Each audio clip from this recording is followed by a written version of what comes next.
Jason, what about Belichick in college now? I mean, we talking about Chapel Bill, Jason. Look at that laugh. Chapel Bill. I guess before you even tell me how you think he's going to do and predict all that, what were your initial thoughts when you even heard Belichick, the UNC was a possibility, and how do you think he'll do? You're in the college game right now. You know what's going on with it. Do you think it'll translate for him? Man. The first thing I thought is, why do this to yourself? The NIL space, let's just be honest, it ran Coach Saban out of college football. Yep. Because of having to deal with all the headaches of, the nuances of football and the transfer portal and all those different things, right? So it ran the greatest coach in college football out of it. Yeah. And now you're talking about considered the greatest coach in pro football. He runs to it. Right. And it's just like, man, do you know it's a lot more to this than just, you being able to focus on coaching. You know what your roster is going to look like. You know how many guys are in long-term deals, who's going to be the guys at the end of the year that you may have to re-sign or not re-sign. But in college football, man, you don't know. Like, there's 2 transfer portal windows. You have spring and you have the one in December. And then on top of that, you sign a kid this year, he could transfer next year. Every year at the end of the year, it's open free agency where you have to recruit your own guys over and over again to stay. And then on top of that, you have to go get guys out the transfer portal. And then on top of that, you got to sign a recruiting class. So it's just so much that you have to deal with it. I was shocked that he would want to get involved in the college sports. But then I thought about it. And I said, if I had a son that was in coaching and I have a big name and I've had all these years where I've kind of built the system and people respect me, what better way as a gift for me as a father than to help my son get in a head coaching role? Yeah. And I think for the best way to do that was he took the North Carolina job. It's something different, right?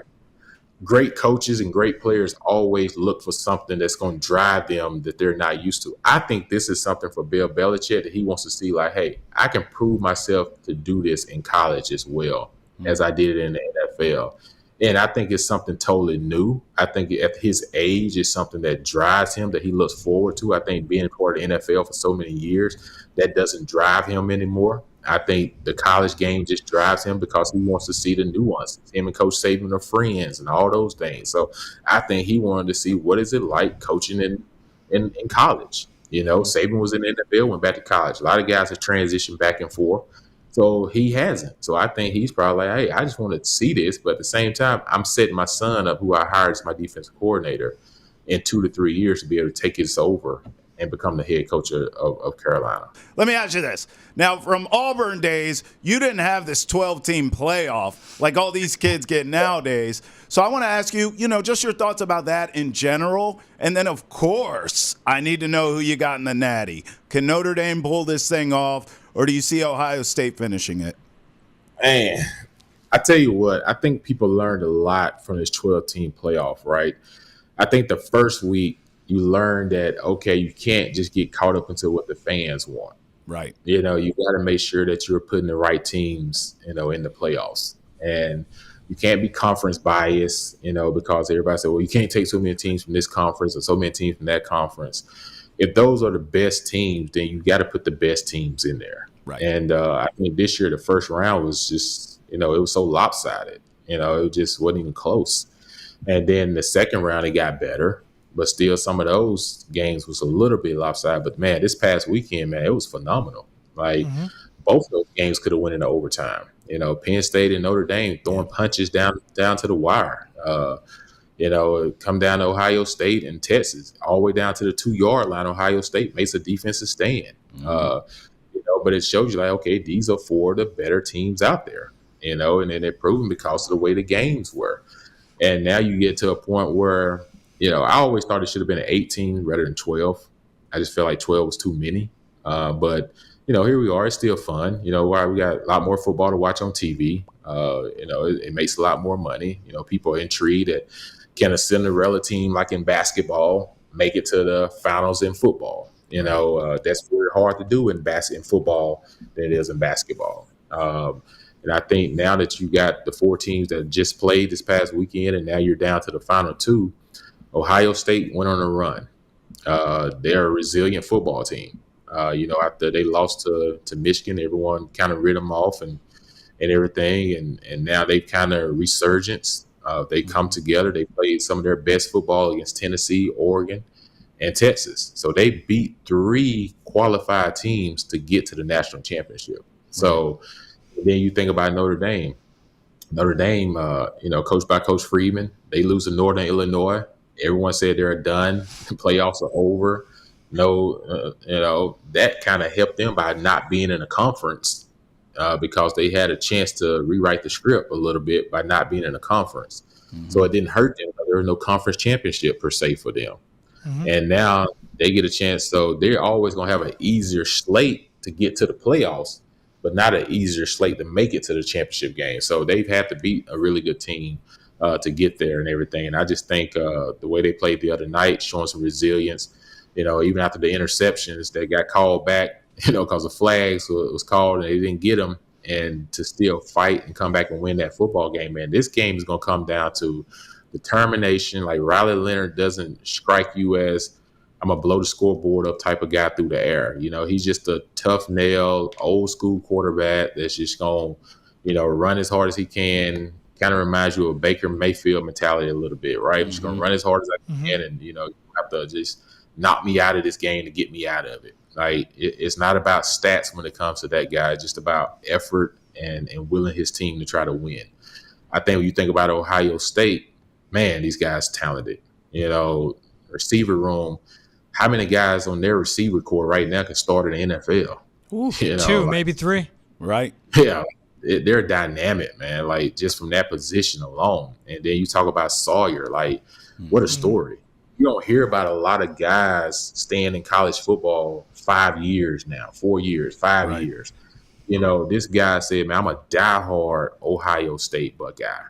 Man, like I wish we had more college football guys saying I'm a diehard Auburn guy. I'm a diehard, LSU, Tennessee, or whatever it is. That what creates great rivalries, right? Is that diehard guys are saying, look, I'm unmovable.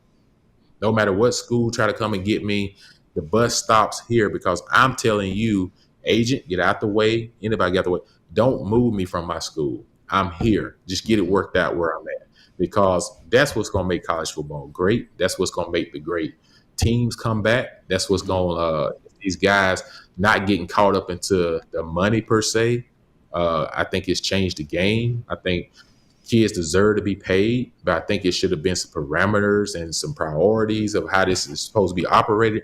There's no way it's supposed to be open free agency every year. Like, what are we teaching our young people? These are going to be husbands, fathers, mothers, daughters, wives one day. So what happens? You get in a marriage, and the first time something don't go your way, you gonna quit. You gonna leave. You gonna transfer out the marriage. Right. First time something don't go well at your job, you gonna transfer from the job because they don't give you a pay raise every year. Like you don't get a pay raise every year. But that's kind of what we taught these kids in college is that no matter if you're 5-7 or 12-1, you get a pay raise. Or if they don't want to give you a pay raise, somebody else will. So then you just leave and go to another university. And so there's no loyalty right now in the college game where we need more loyalty. We need more commitment. And we can teach these kids that, man, sometimes your best attribute is to go through something so that you can learn from it, be better from it. And then you'll move the game forward because you're going to move yourself forward because you won't make those same mistakes, but you learn something. If you go through hard things in life, guys, and you want to run the first time you go through it, then you're going to make the same mistakes just somewhere else. So your opportunity to growth has kind of slowed down. And I think that's what we've hit in college football is a lot of these college standpoint and the attitude standpoint have hit growth spurts of slowing down because the first time they go through something, somebody else knocking on the door to just welcome me in over here.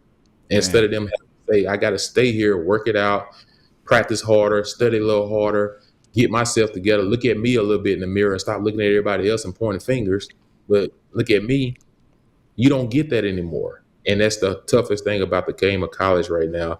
I'm looking forward, guys, to a great national championship game. I think Coach Freeman is one of the most outstanding coaches out there right now. I think Ryan Day has showed a lot of perseverance where people was calling for his job to be fired. not too long ago, and how he's kind of rewritten the script there. So there's a lot of magical stories, that's going into this game next Monday night. And I think, man, it's just going to come down to determination and the will to want to win. But I really do think, man, you're going to have something special. Hey, got to ask you quick. Got to put you on the spot, Jason, because I love everything you laid out. Will it be the Buckeyes raising the national championship trophy, or will it be the Fighting Irish? Whew, man, I'm a Coach Freeman fan, right? First and foremost, just the way the guy, he's a young coach, man, he's energetic. To be in that position, leading a prestigious university like Notre Dame, one of the all-time greats universities, and for him not to flinch after you've been battle tested. You lost to Northern Illinois, and here you are in the national championship game. That shows a lot about your perseverance and resilience as a coach. But at all that being said, it is hard to beat exceptional talent, though. I just think Ohio State is just hot, man. The way they beat Oregon, the way they beat Tennessee, the way they beat Texas the other night, making a goal line stand and everything.